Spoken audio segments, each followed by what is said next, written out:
ఏవన్టీవీ Telugu news. Vizianagaram జిల్లా వంగర మండలం కొత్త వలసలో యెరూషలేం ప్రార్థనా మందిరంలో ప్రత్యేక ఫెలోషిప్ సమావేశం నిర్వహించారు. ఫాస్టర్ యేసురత్న ఆధ్వర్యంలో జరిగిన ఈ కార్యక్రమంలో ఫాస్టర్లు, సేవకులు పెద్ద సంఖ్యలో పాల్గొన్నారు. గ్రామ వీధుల్లో సువార్త ప్రచారం నిర్వహించి యేసుక్రీస్తు సందేశాన్ని ప్రజలకు వివరించారు. మానవుల రక్షణ కోసం యేసుక్రీస్తు లోకానికి వచ్చారని, ఆయనను నమ్మితే పరలోక రాజ్యం పొందవచ్చన్నారు. ఈ కార్యక్రమంలో ఫాస్టర్ ఎలీషా, ప్రసాద్, సుందర్రావు, రమేష్ తదితరులు పాల్గొన్నారు. ఓ సీమల్లోనా మీకేమైనా తలబాధలు కానీ కాలు పీకులు కానీ ఒళ్ళు నొప్పులు కానీ ఉన్నాయా అని అడుగుతున్నాడు. ఆ సీమలు అడుగుతున్నాడు. అవి సీమలు ఏం చేస్తున్నాయంటే ఆయన మాట పట్టించుకోవట్లేదు, ఆటోమేటిక్గా వాళ్ళకి వెళ్ళిపోతున్నాయి. మరీ గట్టి కేకలేసి అడుగుతున్నాడు. అడిగినప్పుడు కూడా ఆ సీమలు సమాధానం చెప్పలేదు.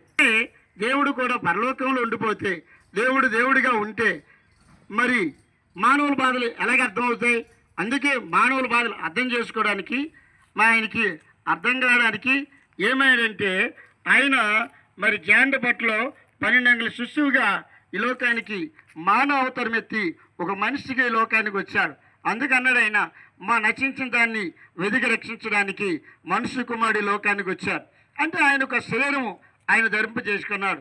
ఆయనకు రక్తం అవసరం కనుక మరి ఈ విధంగా మనలాగా ఆయన ఒక మానవ ఆకారం కనబడి మనుషులందరి కొరకు ఆయన కలవశిలో మరణించి పాపశుద్ధి కలిగి ఉంటారు, పాపలు విడుదల పొంది ఉంటారు. అట్టివారు పరలోకి వెళ్తారు. ఎవరైతే ఇంకా పాపంలో ఉండి పాపం విముక్తి లేకపోతే ఒకళ్ళు చనిపోతే మరణం, దాని అంతం నిత్య నరకం.